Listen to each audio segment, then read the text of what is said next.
Brews and Banter Podcast. Banter Podcast. Brews and Banter Podcast. What up, what up, what up? Welcome to Brews and Banter Podcast. I'm your host, Rob G. And with me, as always, is the legendary Brew Crew. What up, fellas? I got water, I got, juice or whatever. It's like, y'all need twin legs? Matter of fact, I do. To everybody is, does Delaware have an actual culture? This is the podcast that we talk about beer, but we also talk about a lot of things that's happening in the world, politics, movies, anything really that comes to our mind while we're here sampling these brews. Grab a drink and pull up a chair.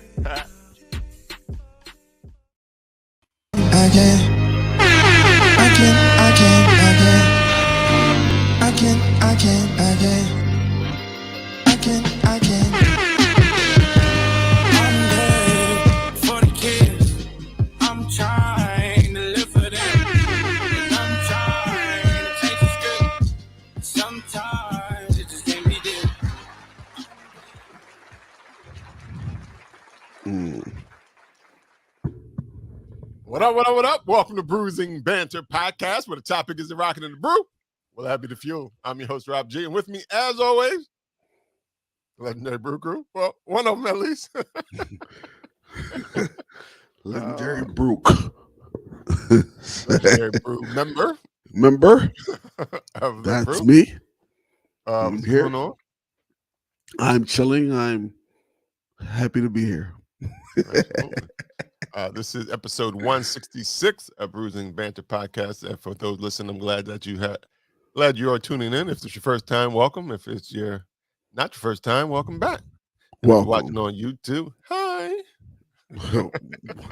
That's how you got to do YouTube, people. Yeah, That's what works on YouTube. yeah, higher pitches work on YouTube. That was I think they did a study on that or something like that. Not a study, but of course, like they say, higher pitches get more engagement on YouTube. I'm not sure if that's accurate, but that's because it sounds more friendlier. I guess. But if you ever watch videos back to back, and even if it's different people, they all have the "Hey guys, welcome to our," like they all have that same. That's true. Yeah, so I'm gonna try that. No, please don't. Just be yourself. Yeah. Before we get started, I do want to shout out the good folks at Human Robot and the Log Jamming Festival that happened yesterday in Philadelphia, or Saturday in Philadelphia. If you're listening on Tuesday, it happened on Saturday, June 4th, at Cherry Street Pier. It was a good time. Shout out to all the brewers that came out and showcased their good lagers. It's not all the time you get a lager fest that has a lot of lagers presented, and just pretty much all lagers. And they had some. I mean, they had some other stuff. They had some saisons and stuff. Yeah, they had a little different, but majority of it was lagers. Lagers, yeah. What's going on, Lou? What up? What up? How y'all doing? All right. It's Lou. Hey, Lou. Nope, wrong. I want you to put them two buttons a little bit further apart. You do that a lot. They're right next to each other. That's why. Yeah, move. Switch them out. He always hit you with the buzzer first. oh, my bad. I'm like, what are we doing? I sort of think he does it on purpose. Yeah, I think so too. I think he secretly hates the Lou Belgium moniker, the Lou Belgium sign. But he made it. I did. So why would I hate it? I feel like you secretly don't like it.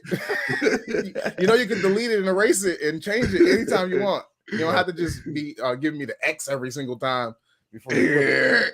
But I do appreciate that you gave me the name. I do appreciate that you gave me the thing would be sound ball. It would be different if I pressed the Lou Belgium first, then went but the fact that I just first. True. It does kind of seem like seems like you playing us because you making us think that you faking it and you making a mistake by doing it in the beginning, but you do it in the beginning every time. So I kind of think it's a thing. Yeah, I think it's a thing with you now. I'll just be guessing. He's like, Lou's here. Lou's here. And then we really haven't used these buttons, so it's like, it's been like 2 years. That's true. All right. We should have Lou Belgium segment again. Y'all want? He know where the horn at on there. That's he definitely know where the congratulation horn is. He know where that burn is. He can do that. He ain't even look. He didn't even look at the board. I use that all the time. that one. You gotta That's start easy to using that Blue remember. Belgium a lot more than that's what that Yeah, I'm means. just randomly just start pressing it. That's how I remember it. If I have a good statement, if I say something nice that y'all like, you just hit the button. Right. If I Or say something you don't like, make sure that right, that I your was told. I know, because every time I say some shit, he be like, "That was Oh yeah, that was 302 Yoda." If you have any problems, email him. Exactly. All right. Well, I want to get into the show. Don't want to bring our guest on because we do have two fabulous guests to bring on to the podcast. Yes, we do. Some people may know him as Jasmine and Drew. Others may know him as the Drew Happy and Couple or Drew and Jasmine. But others know them as Liquid Intrusion Brewing. So I want to bring them on to the podcast.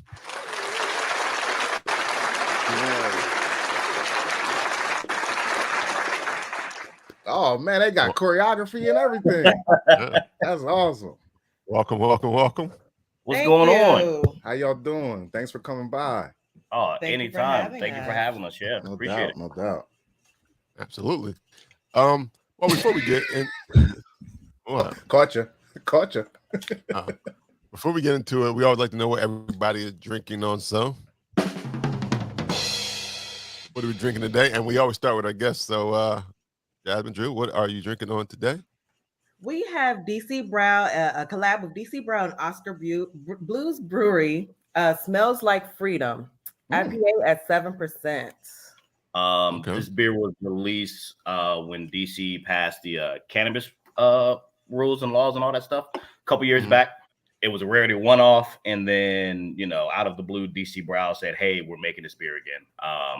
Back in my distributor days, when this released, it was kind of a very big deal in the city. So it's kind of nostalgic and all that stuff. So be able to, for them to bring it back, and my wife was allowing me to buy a case of it. So. Thank you, Jasmine. Right. All right. Lou, what you drinking on? Man, doctor's orders. I got high quality H2O today.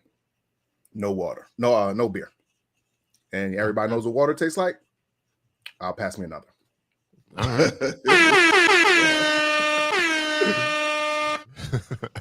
How about you, yo? Not doctor's orders, but Yoda's orders. I got water. Oh, really? That's what that bucket was? I thought that was beer.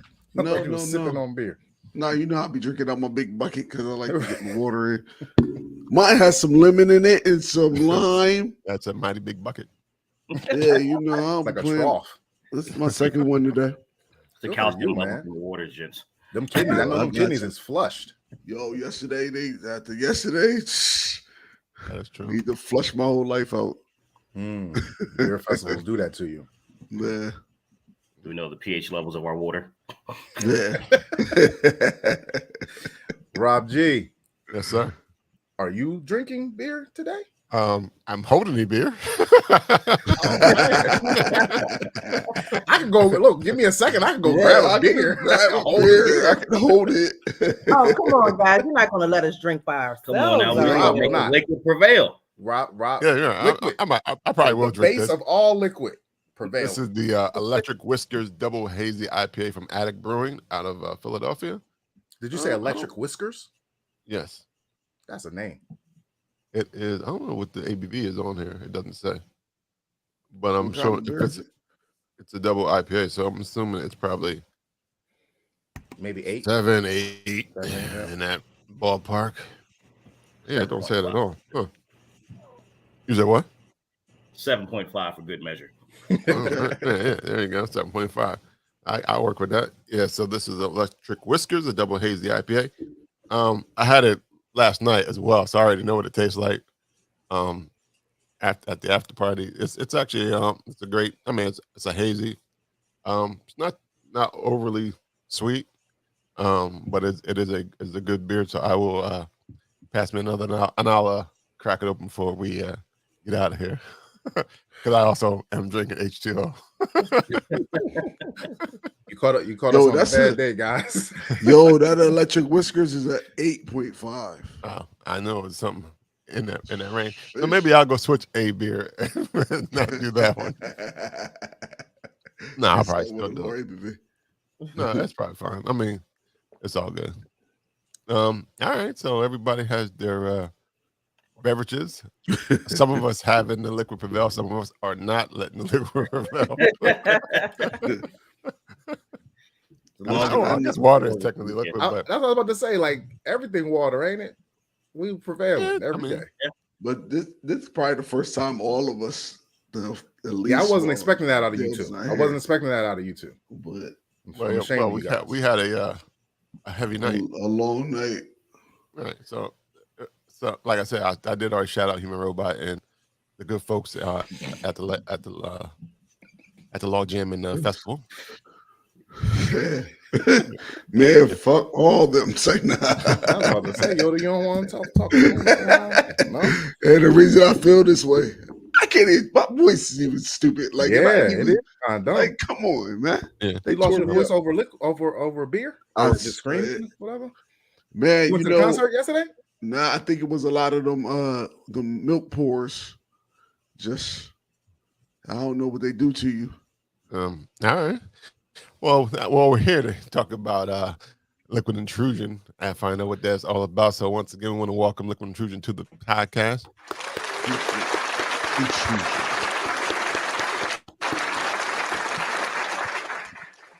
And like we always say, the floor is yours. Tell us about what. Before we start, Jasmine, I see your nails. I see what you're doing over there. I peeped that. I just wanted to say that I peeped that. Gotta match everything. Okay. Yeah. You could have asked that as a question. You could ask that as a question. So Jasmine, do you always coordinate with your? I don't think so. I don't think that she does, but I feel like it's for this week. I don't always coordinate. It does depend on events that we have to do, appearances. So of course, we'll talk about it a little later. We did have a trip to Oklahoma about a week and a half ago. So for that, I did want to make sure that I dressed the part, but I don't always coordinate. However, in a few of our IG lives that we've done in the past, some folks have caught that my nails will match our cans, which I didn't catch. But yeah, it's summertime. I'm doing fun colors now. Right, there you go. I like it. All right. Well, like I said, the floor is yours to tell us all about who Liquid Intrusion is, how you started, where you're going, where you're coming from. So it's all yours. Go ahead. Oh, okay. Well, again, we are Jasmine and Drew of Liquid Intrusion Brewing Company. We are a husband and wife operation in Brandywine, Maryland. We're still operating out of our garage. So we are a homegrown company. So our name has two meanings. Scientifically, first, the way that water flows through malts and hops to create wort, which then turns into beer. But then on the other end, we want to make sure that we intrude on a market that is underrepresentative of African Americans. In the beer sector, we are less than 1%. And even specifically in our county, Prince George's County is the most Black affluent county in the United States. However, we do not have a Black-owned brick and mortar here in our county.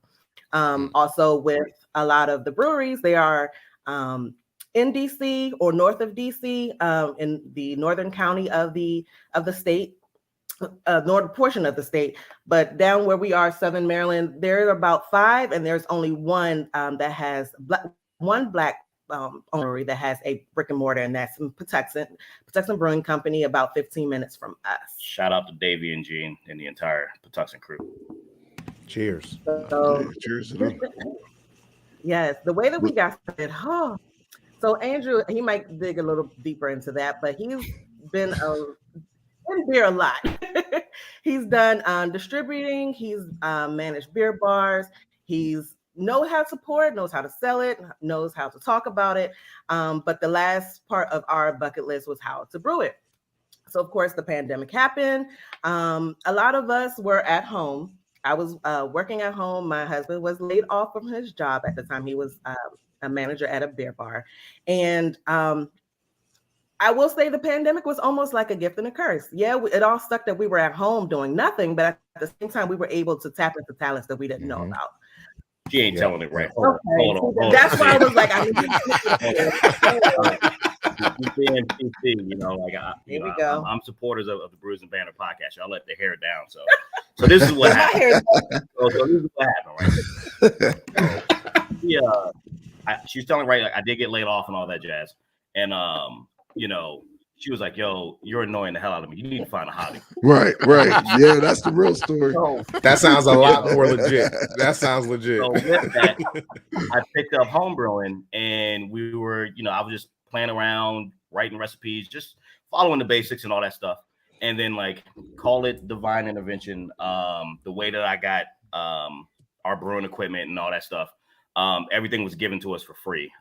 There was a young lady who lived over in the Bowie area, and her husband had passed. They were both in the Air Force, and her husband had passed due to cancer. And he was an avid Black homebrewer, and he had a 5-gallon propane setup, made everything. And she was just letting his stuff go for free because she just didn't plan on brewing or anything like that. She just liked drinking beer. But they were moving out of their home because, with her husband passing, the kids and all that, they wanted to move forward. And I just told her, like, hey, I have aspirations of being a brewery. This is what I want to do, X, Y, and Z. And she was like, well, majority of the stuff is, spoken for. But, if you come over here and pick some stuff up, we can chit chat, maybe we can work something out. So I was able to meet her, shook hand, told her everything that we wanted to do. And she was like, you know what? All this stuff is spoken for. A lot of people actually bought it. I'm going to refund them all their money. Take it all for free because your vision reminds me of my husband. And I know that if I give you everything, you're going to take care of it. And in the long run, we'll meet back down the road. And I want to see you progress. So she said, whatever I can try to do to help definitely works out. And with that, going back to the wife, like, hey, babe, we got all this equipment for free. And she was all for it. And, I was able to just spend time in the garage, pretty much, follow my passion of beer, especially, with my former career path and all that stuff. And then being able to just produce great liquid. And then, the wife actually being the guinea pig and trying stuff. And she's like, you know what, this is really good. How about I come down and help you with some of the stuff because I see you really working and grinding it out. And then, she started putting her own flair on some of the recipes. She started putting her own flair on some of the brewing styles, like our African Queen and her 7 Seas IPA. That is my wife's beer to brew. She brews that beer all by herself. No questions asked. She knows what she's doing, and there's no second guessing or anything like that. And from there, with my background being in beer bars, being distributor reps and all that stuff, I know how to sell beer to the community, to retailers, to in turn to get to consumers.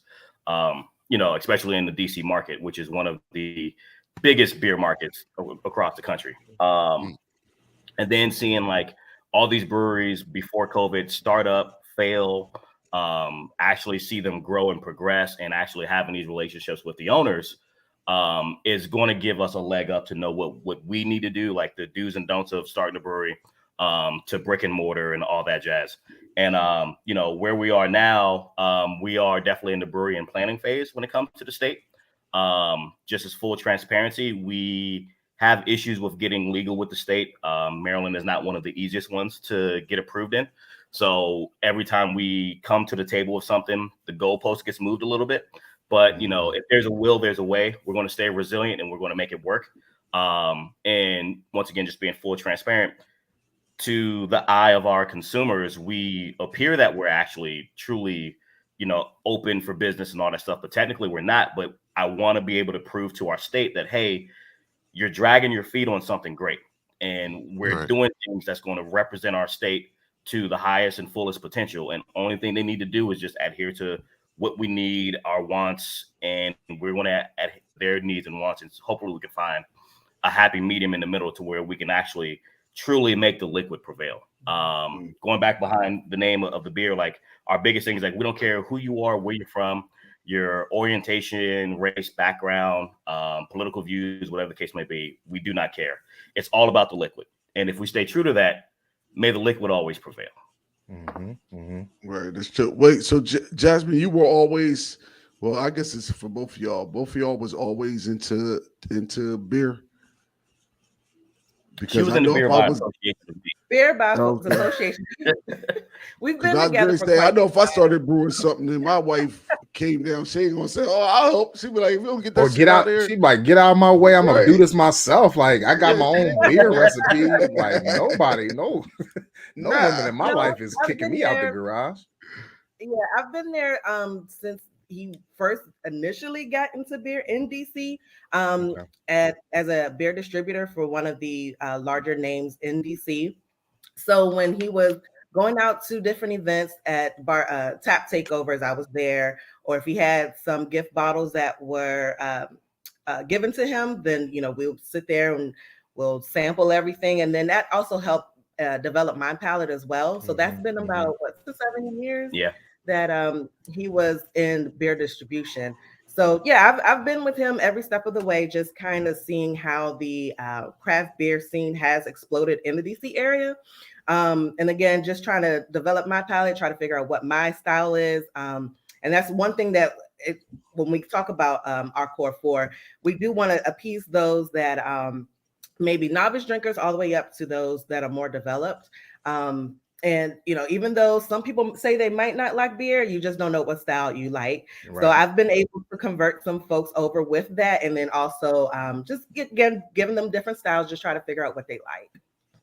And to make it, sorry, to make it more real, she's been drunk with me in Nats Park many.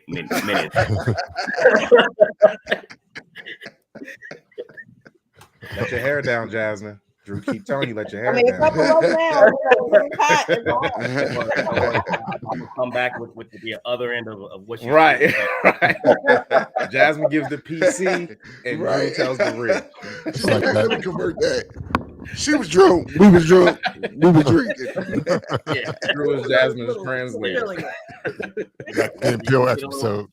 But I get the beer guests, we get a little bougie. We might try to pair it with something and go through the vigorous training. But other than that, the liquid just always prevails. Yeah. Now you talked about your core four. What are the core four? So, trying to find see if we got cans someplace. I'll start because I think the rest of them are downstairs. Yeah, downstairs.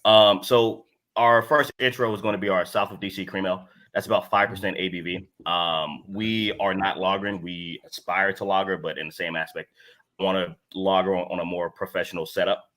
We are almost there with our in-house brewery. We just need to get a couple more pieces, glycol chiller, stuff like that, so we can actually do well with the cold side of fermentation when it comes to lagering. But we have our cream ale, which is 5% ABV.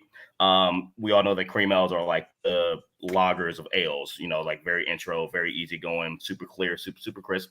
And we wanted to make a liquid and name it something to put Southern Maryland on the map. Like my wife said earlier, like there's not that many breweries down here, and out of the majority of the breweries that we see, there's not truly a liquid that actually says, hey, Southern Maryland is here. Southern Maryland beer is good, and this is for everybody. And, when you come down to Southern Maryland, yes, your Miller Coors, Budweiser, Bud Light drinkers, they really prevail down here. So like, that's going to be competition for us to try to definitely swing those people over to be like, hey, I don't like craft beer. I don't really care for the IPAs. I just want something clean and crisp. Okay, here, try this South of DC cream ale and go from there. So that's 5%, easy, approachable liquid. My wife's favorite style actually is cream ales. So it was my first liquid just practicing, just to try to the beer practices. You knew you had the guinea pig. He liked it, it was like, okay, I can continue doing this, right? So that's our first one. Our second one is going to be our African Queen of her 7 Seas IPA. That one's about 6% ABV. Forgive me. Pretty much brewed with African Queen hops and Falconer's Flight 7 Seas. And I think last year at Barrel and Flow, you guys were able to sample some of this stuff, if I'm not mistaken. Yes, we did. Yeah, during the bottle share. So we can talk about that later. But yeah, African Queen and the 7 Seas. Biggest thing that we wanted to do was definitely, like, during my days in the distributorship, I like to call it falling victim to the label. You have to have dope labels to attract consumers. Yes, yes, you do.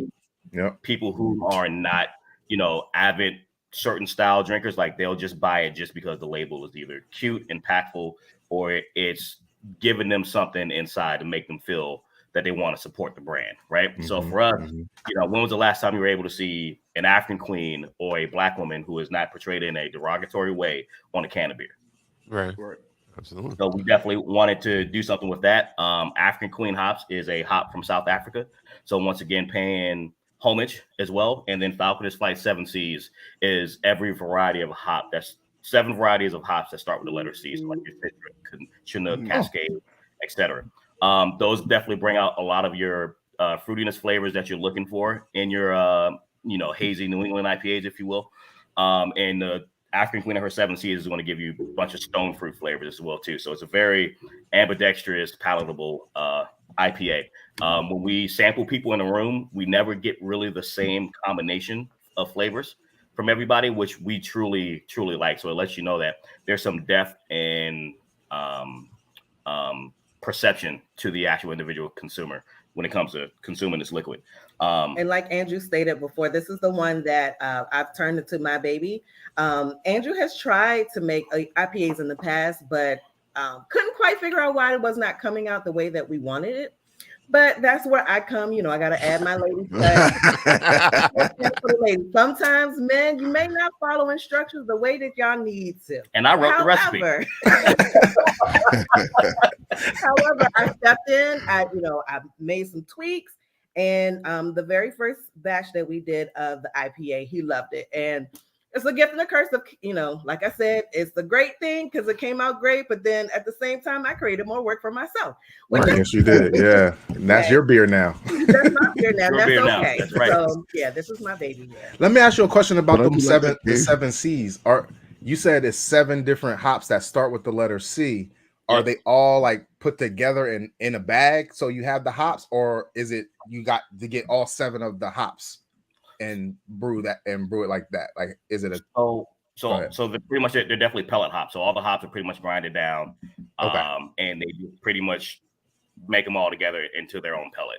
Gotcha. Yeah, and for that, like, a lot of people don't do it in IPAs, but I love Falconer's Flight 7 Seas. I think it's a phenomenal, very wide range of flavor profile. It seems like you could do a lot with like a lot of different styles with 7 Seas. Is that true? Yep, Yeah. That is true. Yep. Yeah.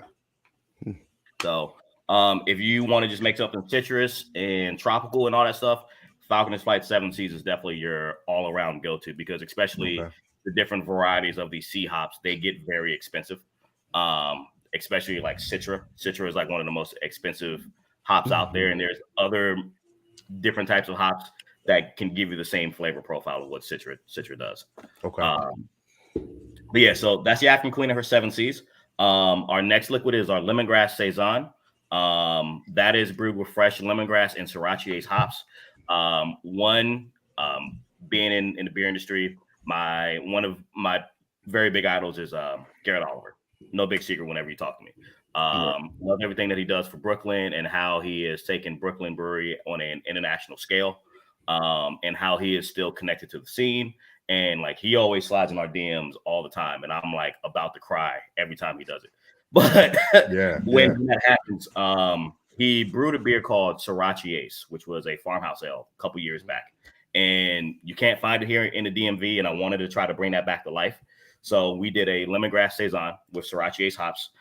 This is our liquid for seafood. So I did a lot of work in Belgian beer bars back in the day. So truly respect, liquid across the pond, and want them to know that, hey, people over here actually really do want to stay close and true to the style. Super funky, effervescent. You're going to get like a little ginger note and lemon zest on it as well. Like I said, this is our liquid for seafood. So if you want to drink a little bit, cook a little bit, drink a little bit, cook a little bit, you can do that.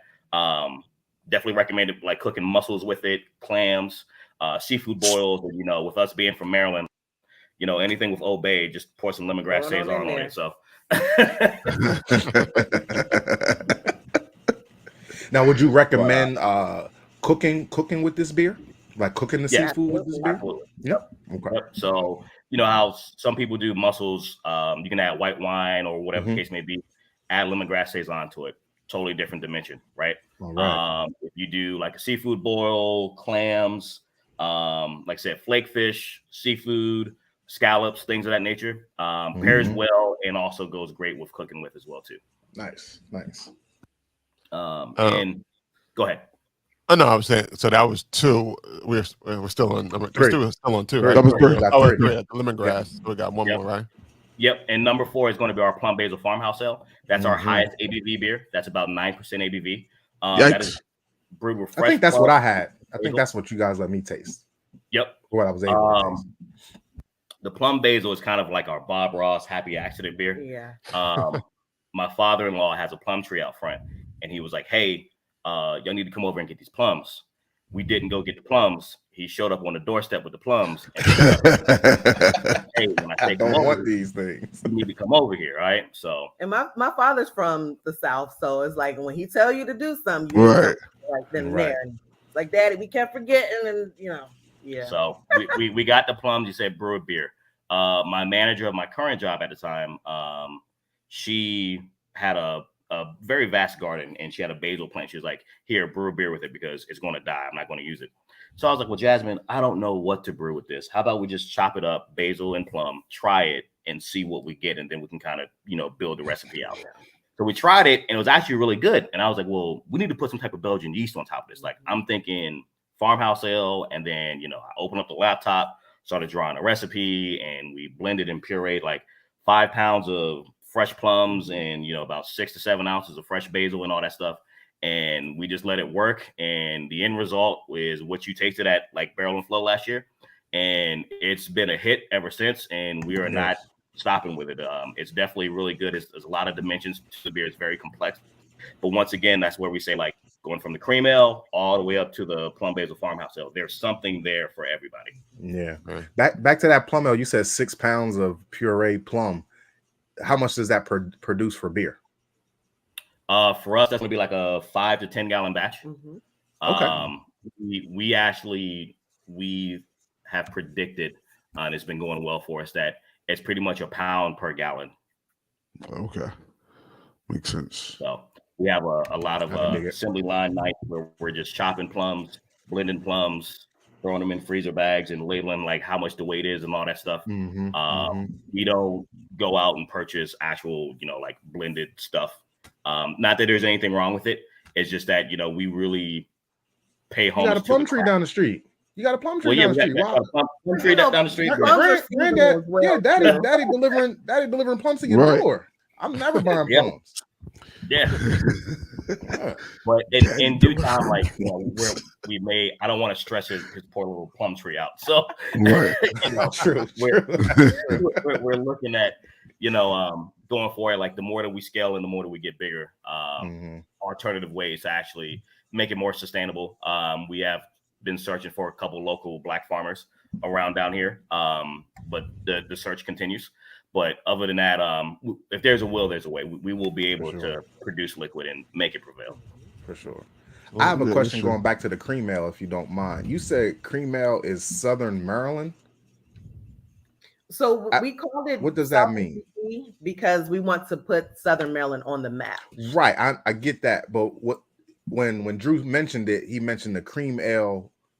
Is that because of the Budweiser influence and the Coors Light influence in Southern Maryland or is it like the cream ale is like a Southern Maryland thing? I was it's because of the influence. Okay. Thank you. Yeah, like I said, we just wanted to try to be able to combat that liquid as soon as we go to market. Make a craft beer that can compete with them. Right. Budweiser, Coors Light guys. Yeah. And although we're not, producing lagers at the moment, we will, further down the line once we get to, professional grade and pretty much glycol chilling and controlled temperature range for lagers. Our next best thing is brewing this ale, which is cream ale, which is going to give you the exact characteristics of what, your lagers are going to be like. That's dope. Without lagering it. That's dope. I like that. So I'm sorry, Rob, go ahead. Oh no, I was actually going back to the name of the brewery, Liquid Intrusion. I know you gave us the meaning of what it means to you, but was that the first name you landed on, or was there like a couple rounds of brainstorming, or was it just like, you know what, Liquid Intrusion is it? I got it. There were a couple. Yeah, we like liquid. It was always going to be liquid something. Yeah. Liquid excellence came to mind. But in the same aspect, that was going to put us on too much high of a pedestal, and I just knew there was going to be negative Untapped reviews coming in. Like, this is not excellent. The fact that you got to think about the haters. Yeah, right. He saw stuff doing I would text it if it was bad that this is not excellent. No, I'm not. Yeah. You know what I mean? That's probably what happened, because Drew probably thought about what he would say if he saw Joe I'm one of those people. And it wasn't good. Why y'all call your company excellent? Ain't nothing here excellent. Nothing. Yeah, like prior to like I've really calmed down. Like my close inner circle of beer friends, they knew me back in the day. I would call something trash and not think twice about it. like yo, this is, use my language, yo, this is some shit. Right. You know what I mean? Like what why are you giving me this? Like what the hell is that? How dare you? Yeah, like how dare you, sir? Like this shit is trash. But I had to scale that back a little bit, and I've learned, like, you know, during COVID, like I don't want things to come back and bite me in the butt. I do think that, you know, everybody is entitled to their opinion as long as you're constructive and you're giving your point across professionally.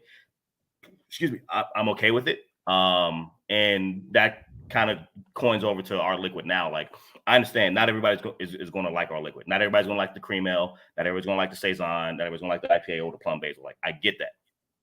But as long as you can give me constructive criticism, I'm all ears. You know what I mean? And I've truly learned to like just hone back and just be a little bit more respectful and reserved with my stuff. Yeah. But then now, like, actually being able to brew it and understand, like, hey, if it's something I don't like, I'm like, hey, tell me what was your vision with this beer? Tell me what was your vision with the recipe? Because then I can now start breaking it down and deciphering. I'm like, okay, cool. But you know, the untapped Twitter gangsters, I guess is the best way to say it. You know, like, hey, everybody's entitled to their opinion. It is what it is. Yeah, man. It's funny because I noticed that when Drew talks about other people, like he was just explaining if he didn't like a certain beer, but every time he talks about theirs, he never calls it a beer. It's always liquid. Always liquid. Yeah. Always liquid. He never says beer. What was that about? I like that. So back during my distributor days, it used to be like a slang term for the reps in between each other. Like, oh, that's really good liquid. That's really good liquid, because actually it is a liquid.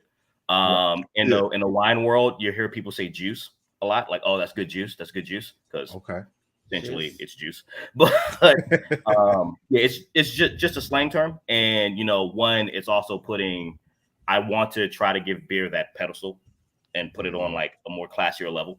So, you know, it's liquid, you know, and it's really good liquid, and it's liquid that can bring people together, you know, in this especially trying times of society today. So it's true. That.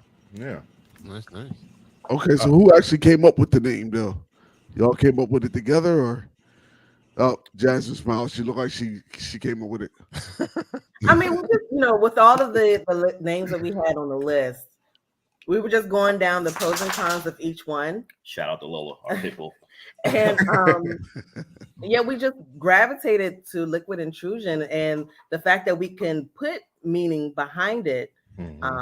Yeah, that was one that really stuck with us. Yeah. One, like I said, just for it to be two meanings behind it, one scientific and then one to actually be to put in people's faces, like, this is why we're doing it. We are indeed intruding on this market, and we're going to take it over. And there's nothing that anybody can do or say, because we believe in our liquid and it will prevail. Yeah, I like that, man. Me too. That's nice.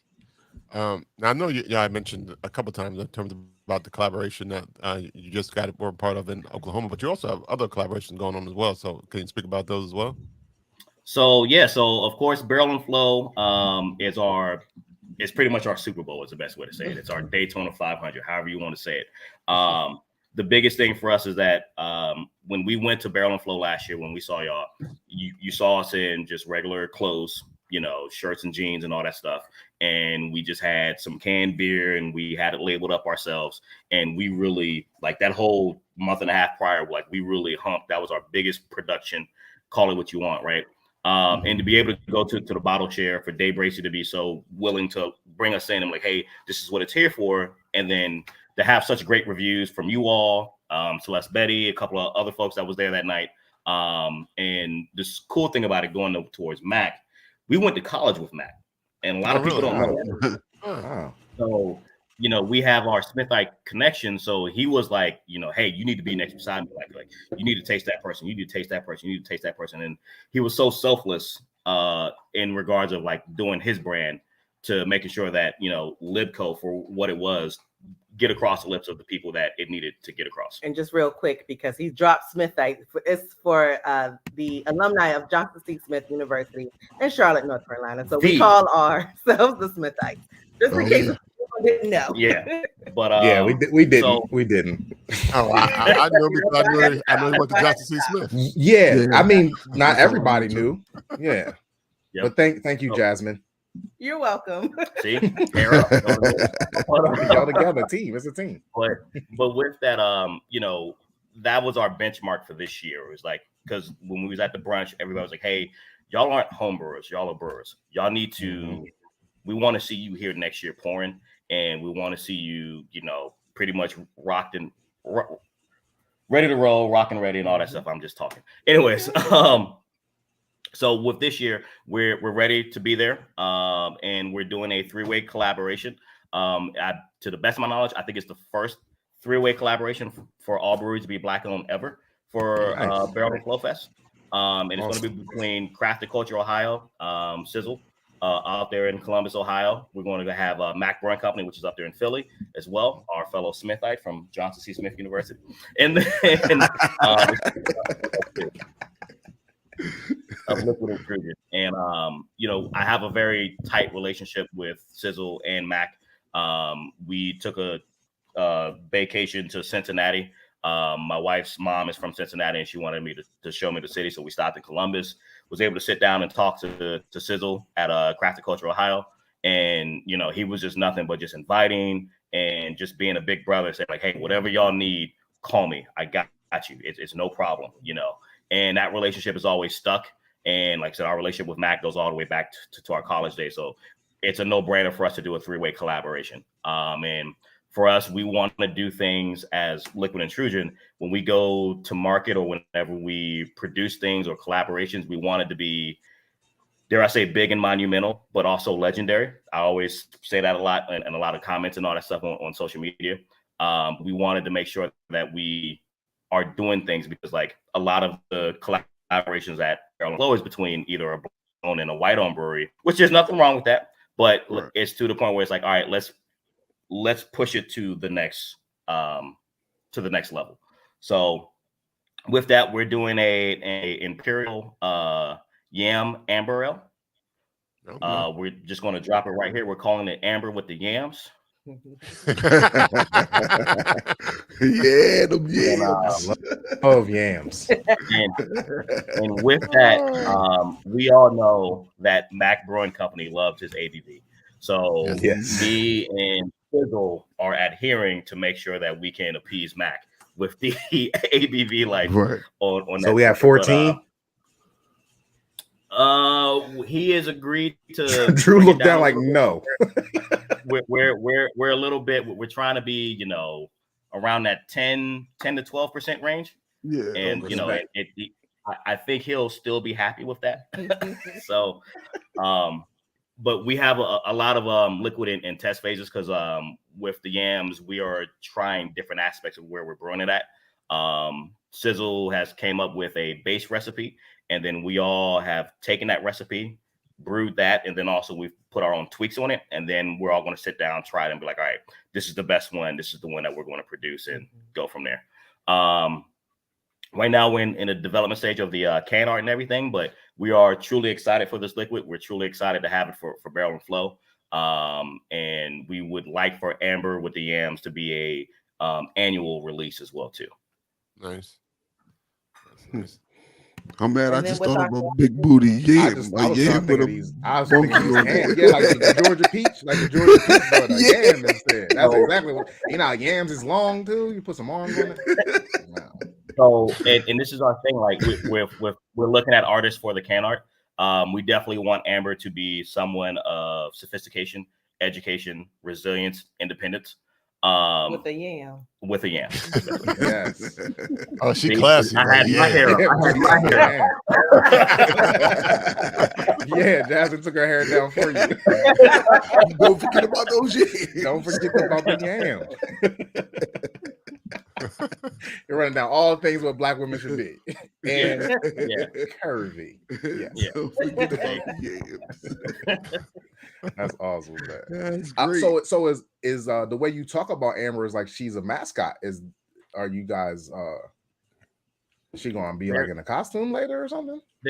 Well, I wouldn't say in a costume, but there is talks on for each annual can, Amber is doing something to be better each and every year. Mm-hmm. Are you looking for Amber? Like, is there like a model call for Amber? Not at the moment. Not at the moment, but there might be. There might be. Just checking. I would like to request my services for the judging of the Amber set. Right. Just gonna put that out there. Shut up. What? Noted. What? You don't all the shots what they say, something about basketball and shooting shots, you miss them if you don't take them, and then if you take them, you may miss them, but if you don't take them, you never knew. Something like that. That ain't it, but I get what you said. Yeah, y'all know that. You made that shit the longest ever, but I understand. I couldn't remember what it was. Like, you miss all the shots you don't take. There it is. Yeah. Amber on the brain. Amber on the brain. And all these different the model call with all these Ambers just made me forget about the shot shake. The yams messed you up, boys. All right. Man, and then you talk about the Georgia peach yam. 14%. True, that's true. That's true. You don't want to have Amber out here wilding. Right. She is classy and sophisticated. Right. Yeah. And Brazilian. Don't forget that. And Brazilian. Put your hair back up, Drew. Yeah. Sorry. Y'all are funny. That's funny. But yeah, so that's our biggest thing that we're looking forward to. We're so excited for Barrel and Flow, and that's going to be pretty much our benchmark for each year to see like how we've progressed and where we are and what we're doing. And from that, like our other collaboration, we just came back from Oklahoma. It was kind of a coincidence, divine type thing. We planned on going out there anyway, just because my wife's uncle was our officiant for our wedding, and we want to just go out there just to visit them, say, hey, how you doing, all that stuff. And we already have flights booked and everything. And then Equity Brewing Company, which is the only woman-owned brewery in the state of Oklahoma, reached out to us via Twitter. Was like, hey, your views align with our views. Maybe we can, connect and talk about things and all that stuff. And this is where I step in because he's not telling the whole story. This is one of the times, we try to make sure we're engaged with our Twitter family. And we were just doing a random tweet saying, hey, I can't even remember what the exact number was. We were trying to get to a certain number. Can we get to, I'm going to just throw a number. 500 followers. 500 followers. Yeah. And we had some friends retweeting it. And then we had Afro Beer Chick that actually got a hold of our tweet. She retweeted it to her family. And I'm like, all right, cool. Twitter's popping. People retweeting our stuff. They checking us out. Great. And then that's how Equity got a hold of us. She went through our website, checked out our page, saw what we were all about. And I guess that's what we pick up here. We were, she noticed that a lot of the views that she had in regards to equality and women's rights aligned with us, because we wanted to make sure that, like we said, doesn't matter who you are, what your race is, your financial status, any of that. It's all about the liquid. So we were just here just trying to make a great thing even greater. So she reached out to us, and at that time when we were trying to get dates and trying to figure out when everybody was free, that was actually the time that we had already pre-planned our trip to go see my uncle out in Oklahoma, because again, with family, they always saying, hey, you guys need to come see us, come visit us. And because of the pandemic, that slowed down a lot of things, but we're like, okay, well, everything is lining up. We already have our time when we're going to see our uncle. We have our time when Equity has invited us out. So let's make this business and pleasure. Yep. And it was a great eye-opening experience. Oklahoma gets a bad rap. Yes, they are a red state. But of course, we did stay in the metro area, Oklahoma City and two metropolitan towns, north and south. But with the little bit of people that we did talk to, they were great. They were very hospitable. They were just trying to let us know about their city. Yeah. And with the demographic there, of course, we were used to it. We knew there weren't going to be a lot of us out there. But the part that did trip me out, at least, compared to the DC area, there's more Black men than Black women in beer. in Oklahoma, it's actually the opposite. I saw more Black women in beer as opposed to Black men. For a while, Drew was the only Black guy in the brewery, which he's used to being a unicorn, and I commend him for that. But yeah, it was very nice to see women of color, specifically Black women, that were there drinking beer. Nice. That's a very interesting tidbit. I would have never thought. And of course, like how Rob said, if they were all there with white guys. I'm just curious. Say again. I said, I wonder if they were all there with white guys. I'm just curious. I don't know. I guess this is where we're both at this point. They were Black women. They were Black women in the brewery. Enough said. Right. And the Black man that was there was Drew. Hey, we were only there for the liquid, so that's all that matters. But the one cool thing about their their market over there, they really don't do high ABV beers over there because it's too hot. Yeah. You might catch a barley wine on draft 9%, but I think when we went to a big brewing company, they had like a 13% stout, but like that was pretty much it. You didn't get anything super crazy or super wild. And that was the only style that they had that was high like that. Yeah. But they all make great beers. The brewery Equity that we were at, there's like 3 breweries right around the corner from them. The community is very, very great, very inviting. And also for Equity to be the only woman-owned brewery, they're definitely fighting a battle that they shouldn't have to fight. And they're doing great things. They're already expanding their tap room. And they're just making phenomenal stuff. And like all of their fermenters are named after women of color, pivotal women of color, and things of that nature. So we truly support them in everything that they do. The 2 beers that we made, or 2 liquids, if you will, was one is our Liquid Equity New England IPA. That's going to be around the 6% range.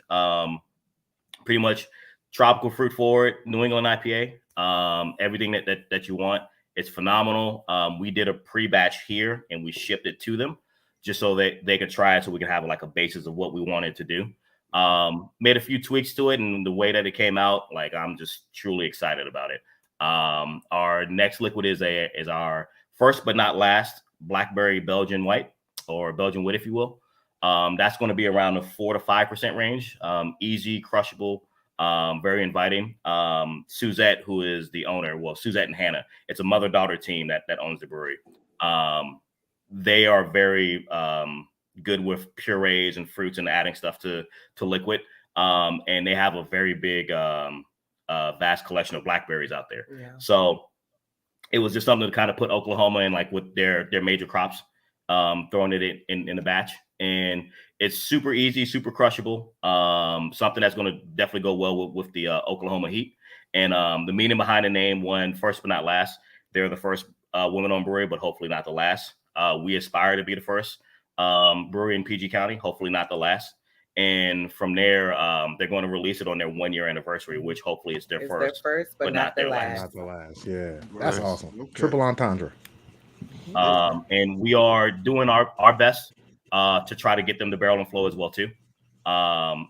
With less than 1% of African Americans in beer, it's the same, or the number is probably even lower when it comes to just women ownership as well too. Mm-hmm. So and they are truly inclusive, they are woke, they understand, they get it, and the battle that they're fighting in a state like Oklahoma, they need our help. You know what I mean? They need our support. And for us, like I said, like, we don't care who you are and where you're from, we're more than willing to help them. And it was a very big eye-opening experience for us because, with the less than 1%, we're all here. We want to do things and we want to see that needle move. We want to do our part to spread awareness. So we don't mind going into the belly of the beast to some of these states that don't have any representation and be like, hey, just talk to them. We're like, hey, do you want to make a collaboration just to spread awareness? Do you want to do that? Like, let's all meet up, sit down and do stuff like that. So I have a couple other brewery owner friends across the states and all that stuff that I want to reach out to and see if we can just try to make this a thing for us to be like, hey, people can come out and speak to us, because at Equity, we had people, we didn't realize like how many Maryland transplants live there. Yeah. Like there were times we're sitting here trying to adhere to a hop schedule, and people are like, hey, come back over here. Somebody wants to talk to you. Somebody's from Maryland that's here just for you. And it's like, oh crap. And you know, that was pretty dope. But like, yeah, we really want to try to spread this awareness. So like, you know, we got to go to Nebraska, Idaho, whatever. Let's just make it live. Now, I think you just said it again in terms of like I guess it's the motto or a slogan, like "May the liquid prevail." Like, who came up with that? Because I always feel like it should be at the end of like a night's round table or something. When I hear it. Every time I hear it. That's definitely true. I want to say again, one of our random IG lives that one of our beer friends invited us to. Just rambling, we're having a good old time, you know, sharing beers, talking stories, and literally Drew just pulled that out of his ass. He was just talking and it just flowed out. And like when he said it, we both looked at each other, was like, oh, we gotta keep that. We gotta keep that. So that was all Drew. Okay. And that's my thing, like with us, like when it comes to the brewery, you know, it's a perception and how we're perceived and all that stuff. But when, you know, saying the term liquid, it's infectious, right? And I want people to realize, like, we're not just like every other brewery just saying like, oh, it's beer, it's whatever. Like to us, it's liquid. And then from there, like we stand true to where, like, you know, how I said, don't matter where you are in your background, it's all about the liquid. And only thing that we want is the liquid to prevail. We want to get to a point to where we don't have to say, you know, African-American representation or women ownership representation is less than whatever. We just want it to be equal. We just want it to be all about the liquid. And it's an equal playing field. You know what I mean? Like, I don't hate my lumberjack looking brothers with their, you know, goat's milk IPAs and whatever. You know, I just want to see that seat at the table. And we just want to just be in this society and make the liquid prevail, because I've been doing this for years. I love it. I love everything about this. And I love the fact that my wife is now jumping into this head first and creating her own lane with it as well too. And you know, it's a beautiful thing to see us and where we are and what we're trying to do. And like I said, whether we're approved by the state or not, we're still going to keep pressing forward, just to show everyone that, hey, I want the community to hold us to a standard, and we're going to adhere to that standard, but also show our government, our politicians, and our state saying like, hey, you do not want to miss this opportunity of liquid intrusion. Right. Made it liquid prevail. And that actually works. It's the liquids in the name as well. So I was like, yeah. He knew what he was doing when he was spitballing. Like it should say it on the cans. And it's basic, like beer, like you said, beer is liquid. So you kind of dumbed it down and call it liquid to prop it up. And then you just want the liquid to be good. Like if it's good, if you're making a good product, it doesn't matter if you're black, white, man, woman, or whatever. Just make good product and be inclusive to accept whoever comes in your bar that wants to drink. Exactly. Yeah. Exactly. I like that a lot. And it came off of IG and you wasn't even thinking about it. See, the best ideas, man. You know, I get on a rant sometimes. I just get talking and like, you should start recording your rants. You should start recording your rants. Yep. Just so you can listen. I'm like, I should have wrote that one down. Yep. He goes into what he calls his only child syndrome. And he'll just start talking. He's like, oh, I'm just entertaining stuff. Like, hey, do your thing. He's like, I feel like you're ignoring me. No, I'm letting you do your thing. So sometimes creative stuff comes from those crazy rants. And I'm like, yes. Okay, I'm listening. What did you say? Your ears perk up if you say something crazy. Yeah. I'll have a random conversation with somebody for like a beer name and all that stuff. Like, example, one of the brewers at Equity, the gentleman was wearing like some slacks and he got like hot matter all over his pants. And I was like, dude, do you want to go home and change or do something? Because I'm like, those are like some really nice slacks. He was like, oh, dude, all pants are beer pants. And I was like, brew pants. That, you know, all pants are brew pants. Yeah. And I was like, oh wow. I'm like, dude, that's a beer name. And I'm now thinking like logo and all that stuff. And I go running to her and she was like, no, don't do that. It depends. No, that works though. Put your brew pants on. Yeah. All pants. Have y'all thought of making naming a beer to pay homage to the person that passed away that you got the equipment from? Actually, yes. So it's kind of a weird and eerie story. So I was going through all of his books and notes, and he was trying to perfect a strawberry milkshake IPA. And I know that train has already passed, but we will still bring that back on an annually basis. I have been drawing up recipes and making some test batches on it, but we're kind of waiting to get closer to being approved from the state to actually release that out. We plan on reaching out to the gentleman's wife and letting her know what we're doing. I would like to have his likeness on the can. His favorite foundation was the Jimmy V Foundation. So we would want to sell this beer and give 100% of the proceeds to 50% of the proceeds to the Jimmy V Foundation and the remaining 50% to his surviving children. Right. Okay. Nice. That's dope, man. I was saying like that. That's the biggest thank you that I can give back. And also the homebrew equipment that we have. Whenever we get to the brick and mortar stage, we want to retire it and kind of make a shrine out of it just to pay homage. And always, give back, stay thanks for sure. Yeah. Nice. Yes, sir. When you it's a two-part question because you said you're going to give money to the Jimmy V and his family. When you guys do an annual beer, it's just like a one batch, I'm assuming. But how long do you typically expect how big is the batch? Like how long do you want the annual? Because I know it can't be a 7-8 month beer campaign because it's annual. It has to come back out. So how long is a campaign for an annual beer? And then second part of, since you were talking about the man who passed away that gave you the equipment, will you continue to do that annually and still give the money to Jimmy V and his family? So the first part, I would like for it to be like a 10 to 20 barrel batch. It would be something that we would like to have at our brick and mortar, but also we want to spread awareness of it so it can go out to the market. So whether that's cans, kegs, on premise, off premise, for sure. We want to, preach the gospel of him, and like I said, he was with the Air Force. So I am pretty sure those who are in, military and all that stuff, they would appreciate seeing something like that on the can as well. And as far as annually, yes, that's our liquid for charity, right? Like we don't want to have profits off of it. Jimmy V all the way, and also making sure that his surviving kids are taken care of. So whatever it is that they want to do, like the children don't even know us, but it's just something that we just want to give back to the public. Whether they want to go to college or if they want to go to Cancun, it's their prerogative. It's just, hey, your father did this for us. We want to make sure that you're taken care of. So by all means. Nice. No, I did have because when Drew, when you said Jasmine's favorite beer style, the cream ale, she had a look. So I wanted to know, was that actually your favorite beer style? No, it was not correct. That show, he would fail. Don't go through it so much. I just thought it was her favorite. Because we're doing it. It was during the summertime, so we wanted to find something that was light and crushable. So cream ales, 5%. My favorite style is New England IPAs. The juicier, the better. The hazier, the better. I've known hazies and it's almost like now they're kind of blending all together. But my style is the New England IPA.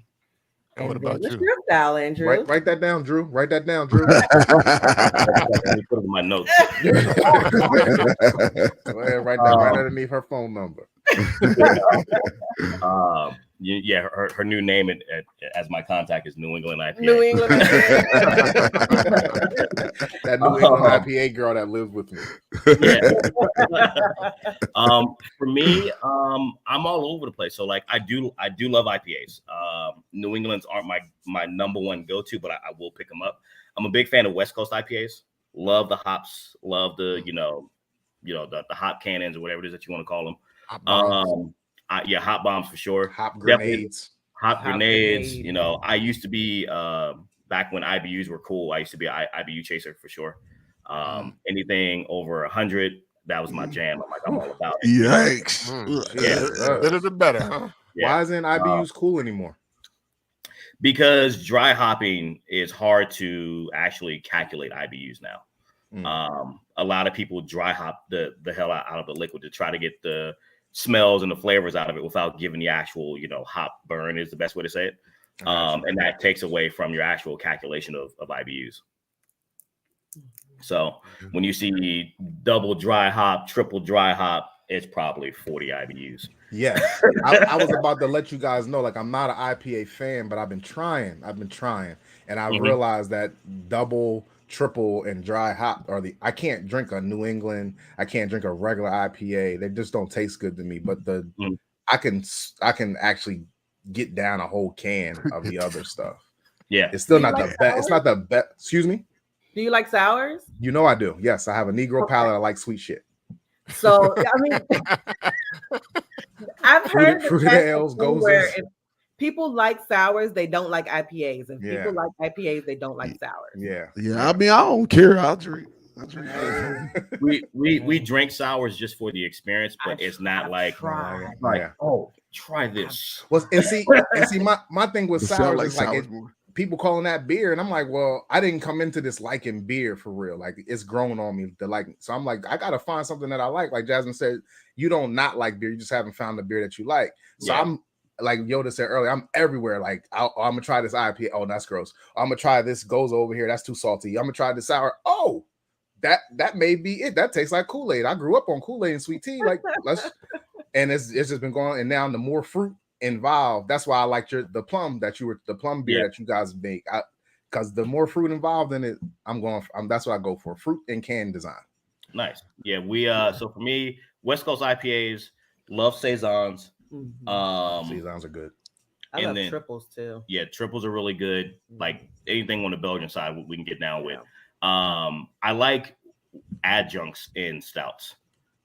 When people do weird stuff, when it gets super weird, I get very attracted to that as well too. But yeah, so West Coast IPAs will probably be my first one. Mm-hmm. So when you say super weird, what's super weird?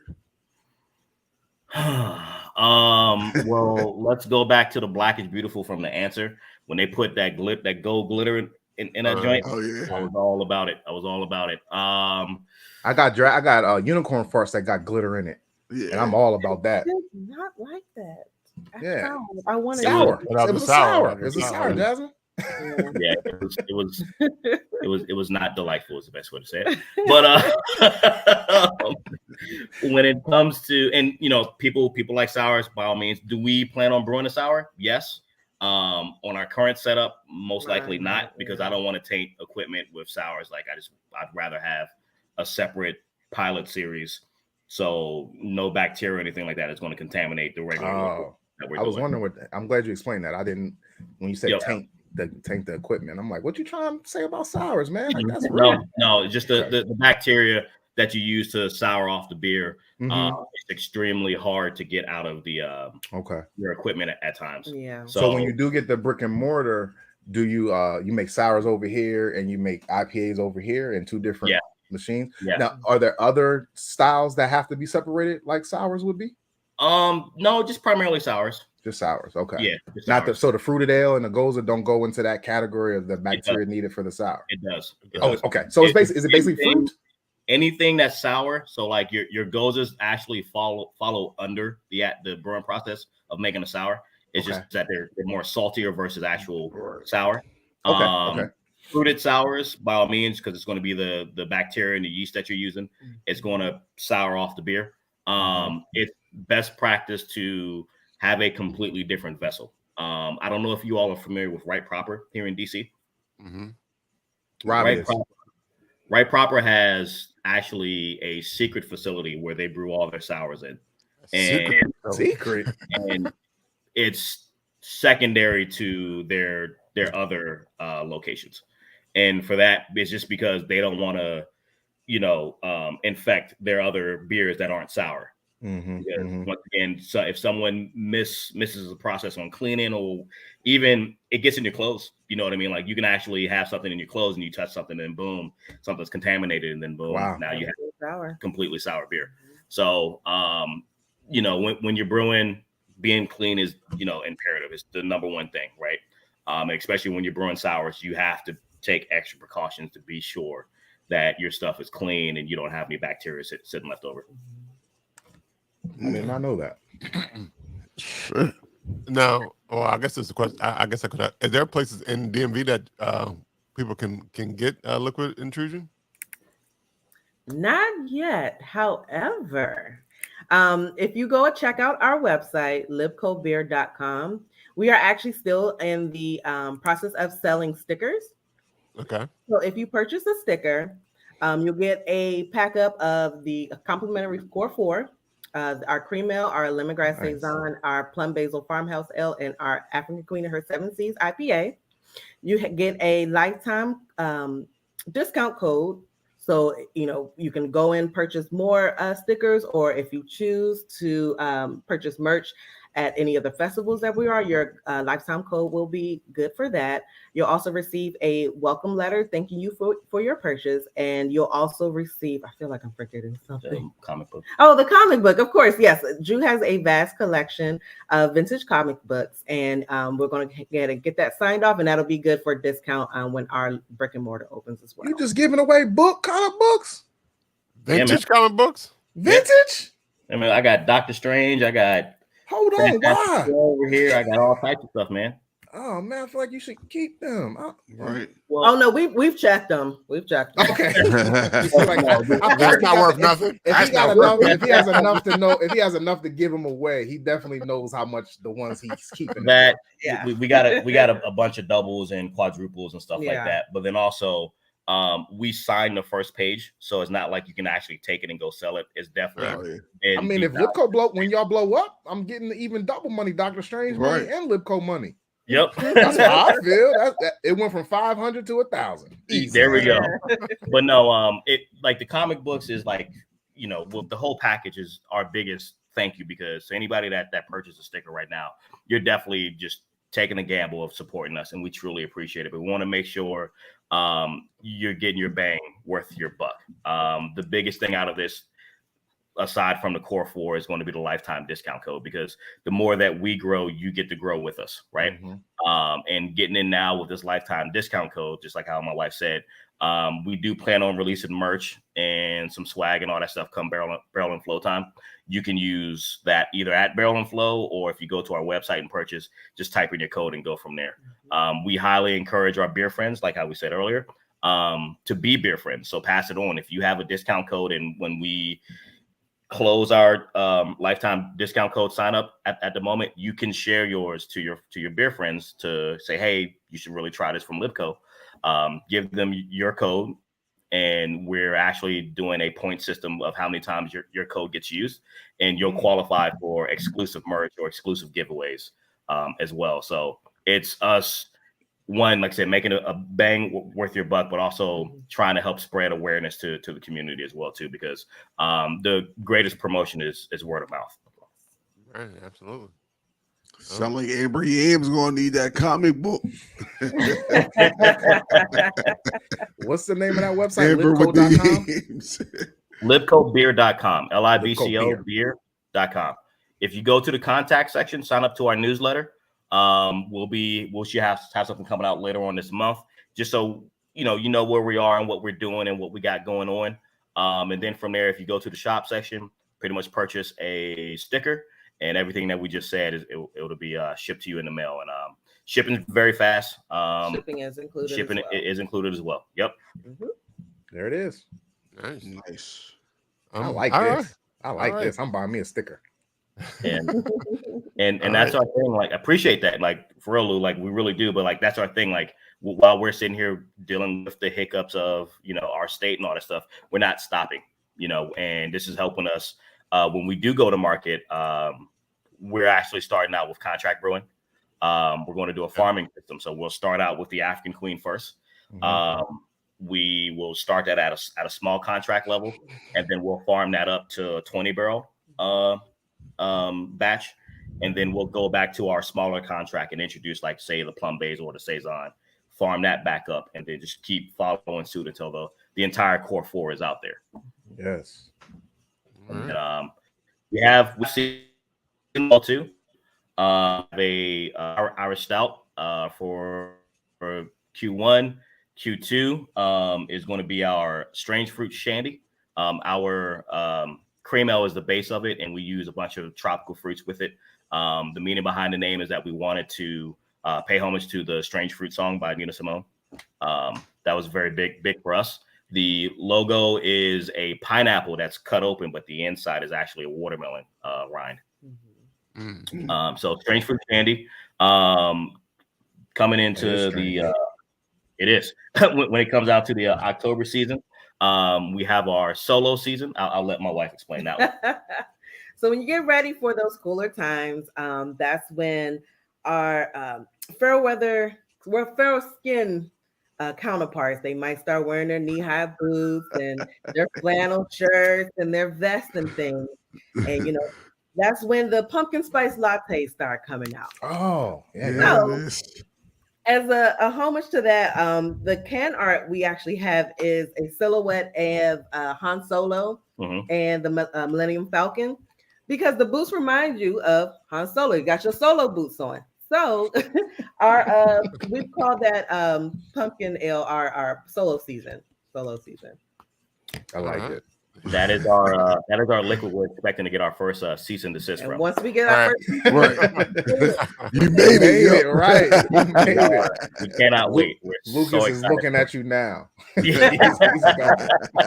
Now they know exactly what they're prepared for. Right. Solo season. But no, it's a really good pumpkin ale. I'm actually a fan of them. I love them. This one is a little bit more in the darker color. We didn't want to be like, you know, everybody else's where they're super light and super amber and all that stuff. We wanted to make sure that you really get full flavor out of it. We use a little bit of lactose in there to try to give you that dollop of, you know, whipped cream on a slice of pumpkin pie. So our biggest thing is that we wanted your taste buds to register that you're actually drinking a slice of pumpkin pie. Because nowadays, some breweries, they be putting some weird stuff in their pumpkin ales. Just gonna be honest with you. Like I had one that had lemon zest in it. And I'm like, what is this? Yeah. Why? Is lemon even a fall fruit? Nah. It's not a fall fruit. I mean, it helps with a sweet potato pie, so maybe that's why they But we talking about pumpkins, right? I know, but like, still got the same their prerogative. What they want to do, it's not something I would do with my recipe, but the liquid did not prevail.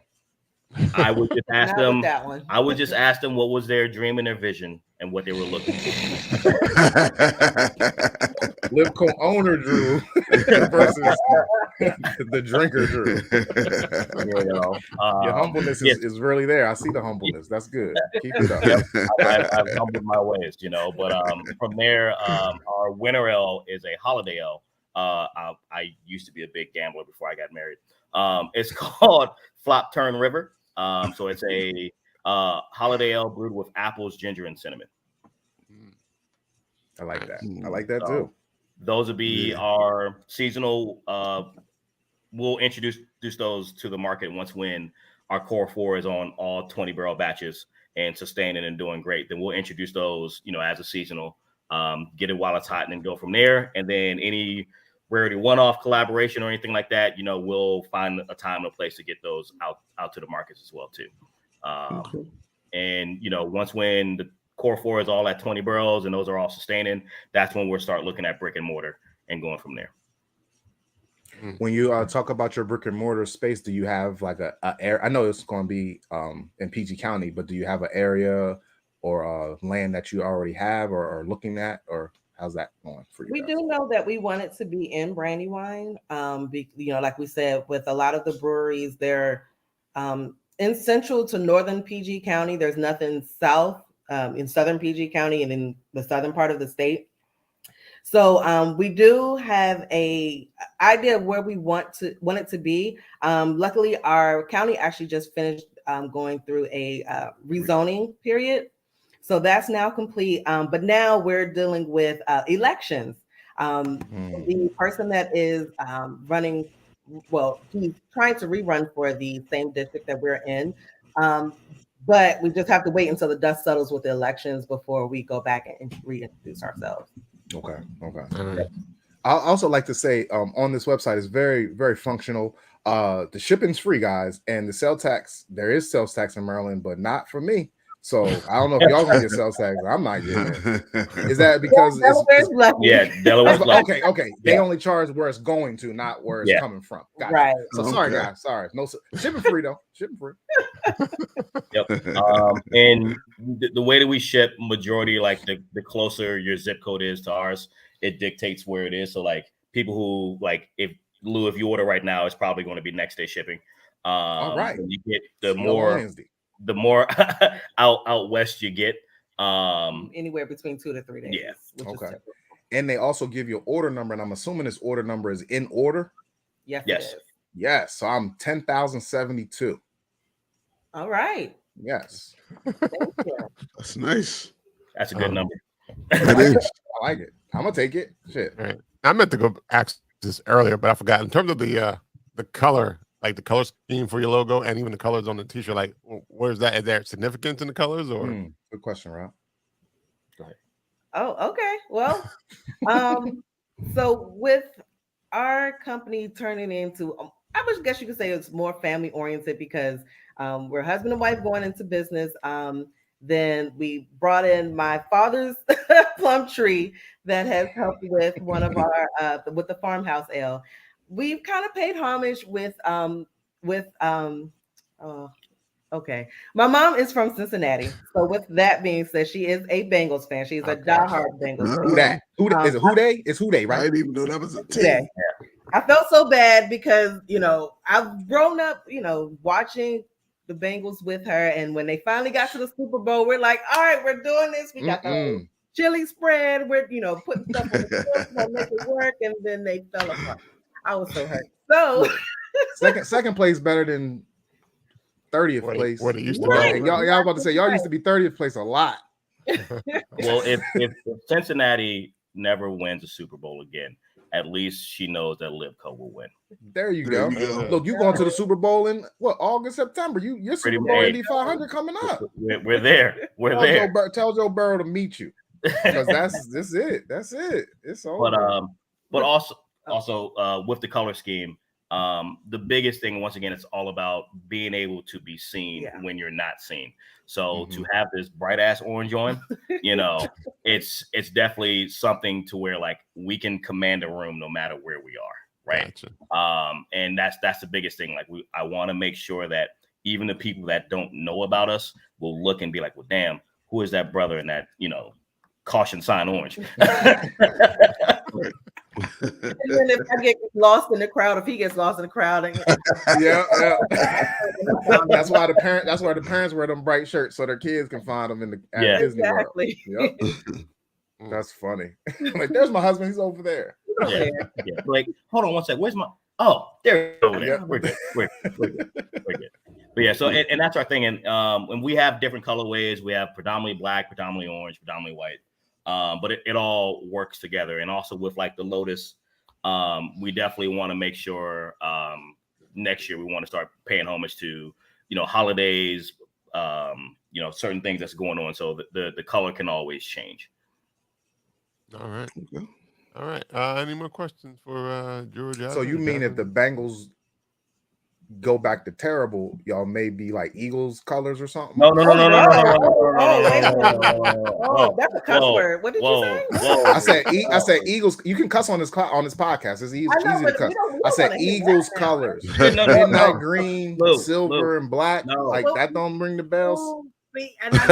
Kelly green jerseys, like a Kelly green shirt. Once y'all go from this Bengals, it will be great. Come on, man. No, hold on. Hair's down now, all right? So, yeah, take it all down. Go ahead. What you got to say? First and foremost. You've done it. He was Andrew. Now he is Drew. He was Andrew. Drew. Right. Now no more Andrew. It's Drew now. He don't even work for Livco. He don't even know who Livco is. He about to take his whole. You need that. You've done it. Oh, because he's ready. Where are you from originally, Drew? All right, brother. All right. So hold on. Go ahead. So first off, always paying homage to my wife's mother. Like we like talking trash about football and all that stuff. For sure. The biggest thing is we're going to have to figure out something to do for my mom as well too. But the colorways is also Her mother has moved from Cincinnati, and she just has no intentions of moving back. So the one thing that she can see here at home and pay homage and all that stuff, we want to be sentimental with. That's good. That's now, good. I like that. Going with the football teams. This here is a house divided. But the one thing me and my wife can agree on, we can't stand the Eagles. That's tough. That's a I'm tough. sorry. Answer. I'm sorry, bro. I'm sorry for coming on after this. Yeah.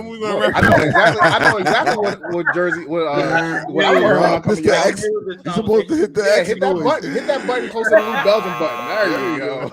There you go. How dare you? Do you know who you're talking to right now?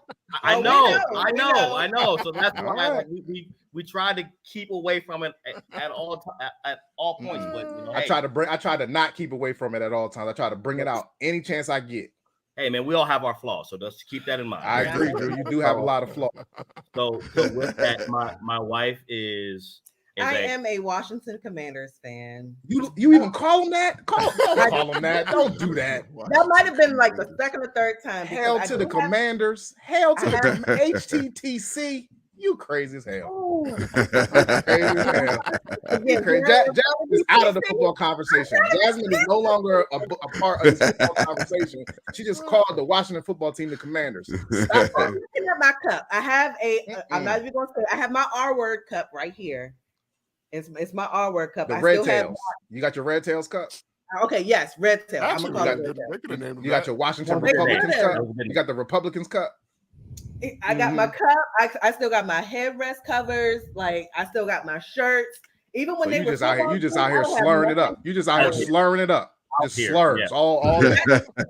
But that's just if you go around to a lot of the people that have been diehard fans for years, they won't change. No. But that's why this is a sidebar about the new name. That's why they should have made it Red Tails or even the dumb Republicans. Anything with an R would have kept y'all right. Yeah, it would have kept y'all still in. Like I feel like half y'all fans just quit because the command. I would have rather him be an asshole and just kept the football team. That's a great name, actually. Because they literally bought land that is about an hour or an hour and a half away from where it currently is. So they're gonna pretty much alienate their fan base because you can't catch the metro to the stadium. That's what San Francisco did. Yep. Far. So I don't know. So for me, and I am the ultimate flaw. Oh my God. Oh my God. Are you still in the NFC East? Yes. Oh my God, man. All right. I'm so glad Devin's not here today. Before you click in, you know what I mean? I'm a diehard Cowboys fan. Stop the camera. I'm out. No, I'm not coming back until we done. I'm gonna be just a voiceover for the end. How dare you? Hey, how long you been a Cowboys fan? I said we all have our flaws, right? All right. Yes, at least you know. And you brought this on. You did this. All right. You did this. I did. You did. But So I do have my reasonings. My mom's side of the family is from Birmingham, Alabama. So no pro team. Being born in '89, winning all the Super Bowls, kicking her team's ass, and then from there, you ain't win no Super Bowls. You was like 3. You wasn't a fan. Yes, I was. You was not a fan. Your mama just dressed you in the gear. You was not a fan. You don't know nothing about no Michael Irvin. Troy Aikman is a commentator on TV right now. That's how you know Troy Aikman. You don't know Troy Aikman is slinging that thing. Emmitt Smith was an Arizona Cardinal.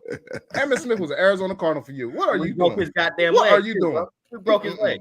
Anyways, he just said I watched them win Super Bowls. My daughter also watched the Eagles win a Super Bowl too. She was 4. I will say this: I am not going to talk to somebody that I cannot see. I'm back good. See, that's a stubborn Cowboys fan for you. You know what I'm saying? He can't talk to embodied people. I'm here. I'm still here. Talk about my experience. That's funny. Well, I'm sorry for your loss. I feel sorry for you. Hey, like I said, we all have our flaws. I get it. You know what I mean?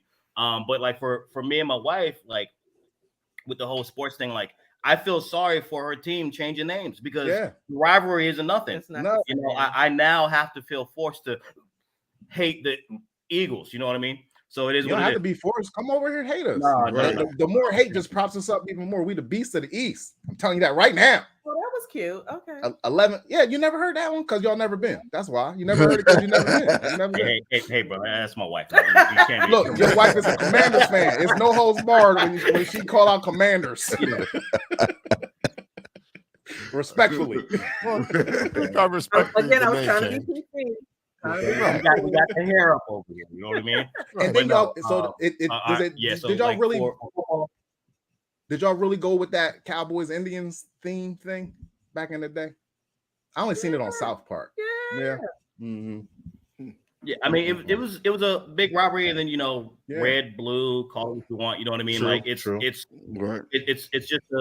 it was always a big robbery. And this is my first time ever meeting a Cowboy and a Washington fan that like each other and hearing the intricacies of y'all's rivalry, because I don't fuck with y'all like that. So it's really really interesting to hear like the red and the blue. I never heard about the red and the blue. I just barely heard about the Cowboys and Indians. Yeah. We don't talk during those two games. It's like if my team score, I better not make a noise. Are y'all sitting together? Are y'all in the same room? Sitting down next to each other, wearing colors, eating chips, eating chicken, but not talking. You know what I mean? We'll be like.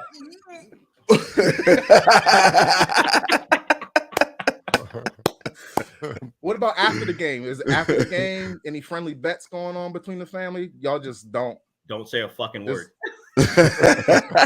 if the Cowboys lose, don't say nothing to me.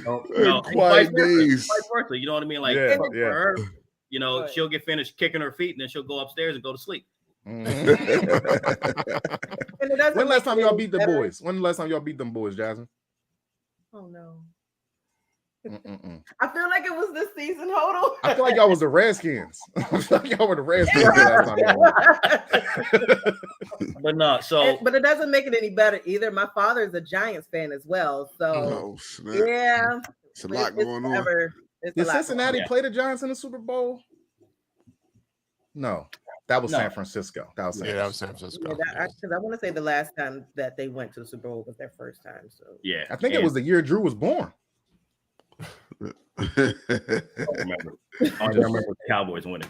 Anyways, but you do not remember that. You read it in a book. You read it in a book and seen it on NFL films. I was being breastfed. You were not there. The whole scenario. I remember it all. You are a smart baby, then. this genius baby over here. That's funny. Oh man. So yeah, football gets very, very real in this house. And the same aspect, like even prior to us being Libco, like we have like four tap beer system downstairs. So like everybody knows like the Super Bowl party is going to be over here. Yeah. We do prop bets, all that stuff. So like we're very big on the sports. So one more question about football, and we can move on if y'all would like. When the Eagles go to the Super Bowl this year, could I come down to the Super Bowl party? No. Fair. That's fair. That's fair. That's fair. That's you're not about to come in my house, talk all this shit, drink all my shit, and eat all my shit, and then leave. I'm gonna sing a lot of Eagles chants along the way. No, see. Rob, when we going down to Livco, Rob, every time you see me, I'm gonna have a jersey on now. Every time you see me, I'm gonna have something with Eagles on now. Y'all are more than welcome to come down whenever y'all want to. Appreciate you, and we can talk shit on football Sundays and go from there. I'm all about it. Basketball, other sports we're good on, but football we don't see eye to eye. It's serious, yeah. Okay. Serious. Right. Are you a Bullets fan, Jasmine? Bullets, really? Wow, we took it real way back. I mean, all y'all Washington teams be changing your name. Y'all be changing your names all the time. Hey, man, we're Gilbert Arenas fans. Pew pew. You know what I'm saying? No, joking. No, they were good back then, though. That was a good team. They were. That was a good team. They just had to deal with LeBron and the Cavaliers every goddamn year. Yeah. I mean, what you gonna do? We like Wizards. I am a big Laker fan because I'm a big Kobe Bryant fan. So take that for what it is. We like our Nationals in baseball. Yeah, we root for the Capitals in hockey, and we are NASCAR fans as well. Big time NASCAR fans. Mm-hmm. Is NASCAR heavy in DC area? No, it is not. Family from Alabama. But, yeah, that's because we have southern roots. So because Delaware has a race, 2 races a year. Yep. We got a big old track. Mm-hmm. Dover. Yeah, y'all coming to those? Or y'all Do y'all coming ever to those? go? Yeah, because I think that's the closest one to you guys, right? Yeah, it's been we're in between Dover and Richmond. Yeah. Oh, true. That's true. Yeah. It's been on our docket to get up there. We've talked to some friends that live up there, and it's like, yo, you need to get up here a couple days before the race actually starts because Yes. is miserable. It's Yeah, ridiculous. Nobody from where we stay goes that way during that time. Never. Nope. Never. Because it's right on the major highway in Delaware. So you can't get from north to south without going past that track. And for like a 10, 15 mile spot where that track radius is, it's a parking lot. Like people walking faster than they were driving. Well, maybe you can let us rest our head at your place. I'll wear the Cowboys gear. I'll wear my Cowboys onesie and all that stuff. No, I'll definitely. If you're gonna wear a onesie and I can take a picture of it, you can do it. You can come to my house. You can wear that Cowboys. But I'll definitely have a nice Eagles towel for you to wash your body in. Oh no! Yeah, have some Eagle soap. You know what I mean? Everything. Just the whole. I may paint the room you stay in green just for with that towel. It's going back with you anyway. So you do whatever you want with it. It's yours now. Going in trash, my brother. I'm sorry. Do that. Yo, the hate is real over there. The hate is really real in that house for the Eagles. Y'all are terrible. Terrible. What did we do to y'all? Just winning? It hurts that bad? Just no, actually, it doesn't. It doesn't. Y'all are just like, don't get me wrong. When y'all were playing the Patriots in the Super Bowl, yes, I had to unfortunately root for y'all, and I was sick to my stomach. But in that same aspect, just like I have a couple Eagle fans that are best friends and all that stuff, and I just like to jaw with y'all. But like y'all entire fan base, and y'all are like the anomaly, but y'all entire fan base is hard. Yeah, they are aggressive. We tough. But we actually get a bad rap. Like fan is short for fanatic, and everybody has some like Raiders in San Francisco games. A person dies every time they play. Yeah. You don't never see nobody die at the Eagles Cowboys just because at the Veterans Stadium they had jail underneath the stadium. But you had a jail though. Yeah. You know what I mean? Like that's my thing. Listen, other people should have jails because people be getting arrested at these stadiums every day. Every day. I bet you that Texas stadium down there, I bet you it's heavy security. And then they just take y'all to jail. We could just walk you to jail. It's easier. We've had some experiences at FedEx Field. We left out of the club level, and that year a Cowboy fan got stabbed. Yeah, that's what I'm saying. Like, but we ain't hear about that. We ain't hear about that. It's subtle with us. Like y'all just be, y'all subtle with us. Y'all stabbing the subtle. Yeah, no, man, because y'all be up there. Like, who'd y'all play? Minnesota in the playoffs up there in Philly, and y'all pelting them with full beer cans. Who does that? I don't remember that happening. I definitely don't remember that happening. But I do remember when we went to the Super Bowl and we were in Minnesota that people were throwing cans at the bus. I remember that. Minnesota fans. Because you did it to Minnesota earlier that year. I don't believe it. We did it 2 weeks earlier and we crushed them too. We won the Super Bowl that year. Literally with beer cans, you crushed them because the fans. You can't even have beer cans in the stadium. You can't even put beer cans in the stadium, Drew. I'm not going to let you bastardize my Eagles right now. It was in line to get into the stadium. Oh well, that's fair. That's fair. You shouldn't be out. Protect yourself. Protect yourself at all times. Always protect yourself. That's what the referee say in the ring. You coming into the ring, you a foreigner. I don't go to no FedEx Field or no Cowboy Stadium unless I'm crewed up. Because I may get stabbed. I heard. Yeah. That's true, but dude, like a full beer can though, like just pelting people. It's not a knife. It's definitely not a knife. It still hurts the same. It still hurts the same. I don't know. Stitches in the.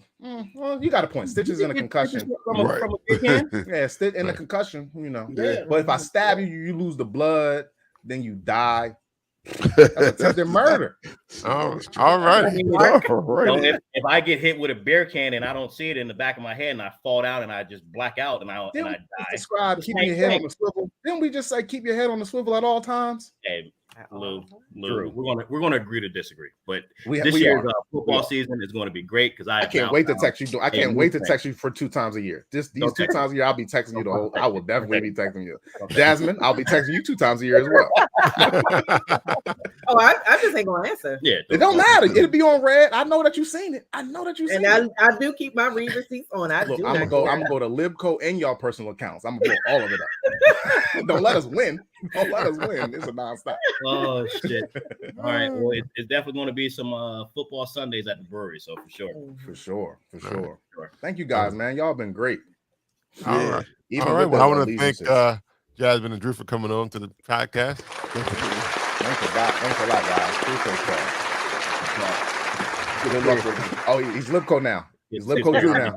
Let's go back. Before we go, we always like to know how people can find everyone on the social media. So how can they find all about Libco? Whoever wants to say. On Instagram and Twitter, we're at Libco 2021, LIBCO 2021. Again, that's Instagram and Twitter. On Facebook, we are Liquid Intrusion Brewing Company. If you want to reach us by email, we are Jasmine@libcobeer.com and Andrew@libcobeer.com. That's where I'm sending the Eagle stuff. Oh, man. I got the emails now. I'm sending it to the email. Keep going. I'm sorry. Keep going. But no, generic questions or football, memes, send it to info@libcobeer.com and somebody will eventually get to it. No, joking. Eventually, depending on who sent it. But no, yeah, Andrew at Libco Beer and Jasmine at Libco Beer. And yeah, like I said, Twitter's and the Facebook, all that jazz. We just can't say thank you enough for the opportunity to come in on your podcast. We're avid listeners. We like everything that you all do for the industry. Our biggest thing is like for us as a brewery, yes, we're trying to be the Black-owned brewery, but we're all in this together. Whether it's the influencers, whether it's the hop growers, the malt growers, the chemists with the yeast and all that stuff, we need to see people, women, and people of color in all aspects of the beer industry. Because we all help each other. And, whatever it is that we can do for the Brews and Banter podcast, by all means, reach out. As long as it's non-ego related, we got you. Same here. Exactly what you said. We would like y'all to be the official brewers of our Eagles parties. Yeah. I actually wanted to collab with them to make an Eagle beer. We can't make an Eagle beer with y'all? Y'all don't want to do that? We can make a North American Eagle beer. I don't even know what that is, man. I only know one kind of eagle, man. He live in Philly. I saw a bald eagle in Oklahoma. As you should. We can work something out. I am always big on, like once again, I used to be a very big gambler, so I am willing to bet some beer and all that stuff. So. And out of respect for y'all's hate for the Eagles, we could do a different beer. We'll make a different beer. We'll just talk shit about the Eagles the whole time, won't we, Rob? Yeah, absolutely. All right, Lou, how can they find you? Oh, y'all know where to find me, man. My name is Lou Belgium, and guess where I'll be at? On them Instagram. You can find me on IG at IM302YODA. All right. You can find Bruising Banter Podcast on Instagram, Facebook, and Twitter. You can listen to the podcast on Apple Podcasts, Google Podcasts. Anywhere you listen to podcasts, you can even say, Alexa, play Bruising Banter Podcast because we are on Amazon Music. And, of course, the other brands, Pandora and iHeart. He comes down so much when he talks about Pandora. You don't even say them no more, man. Like, leave them alone. We said on all streaming platforms. Most people don't check out those as a streaming platform. Listen, so I have to let them know.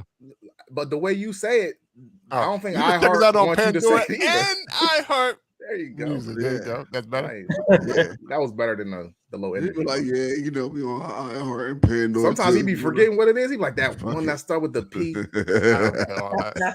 If you want to talk to me, there it is. Rob Say Bruising on IG. Bing, bing, bing, bing. You can also go to cheers@bruisingbanter.com if you got comments, questions, advice. If you got advice or you want to give advice or you want to get advice, you can definitely email us. You want to shout out to Dev at Dev Drinks Craft Brew. Dev Stay Bruising. Dev Drink Craft Brew at Bruising Banter as well. This has been episode 166. I want to again thank our guests for coming on and Liquid Intrusion Brewing. Thank you, guys. My sticker, liquidbeer.com. May the liquid always prevail. Always. Right. Liquid always prevail. Until next time. Have a good week, everyone. Early in the morning, late at night. Don't even matter what The best time it future is. song ever. Presidential bullet, RM, wait. Whenever I found time, it's I think it's okay. the only future song. ATL Jacob. You pray for my demons, girl, I got you. Every time I sip on codeine, I get vulnerable. Yo, But no, I ain't